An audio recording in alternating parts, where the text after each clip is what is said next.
Txundituta galditu gara lagunok. Hau da maila eraketxe dutena. Horrela jarraitzeko eskatuko diegu, bai horixe.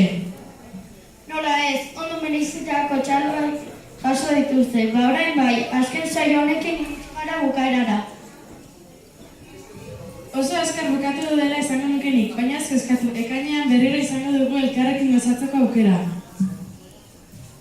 Zuei ondo iruditzen alzaizue? Bai!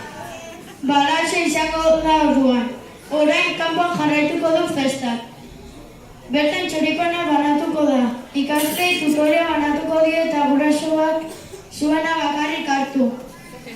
Como todos los años se repartirá el choripán. Cada tutor se encarga de repartirlo a los de su clase.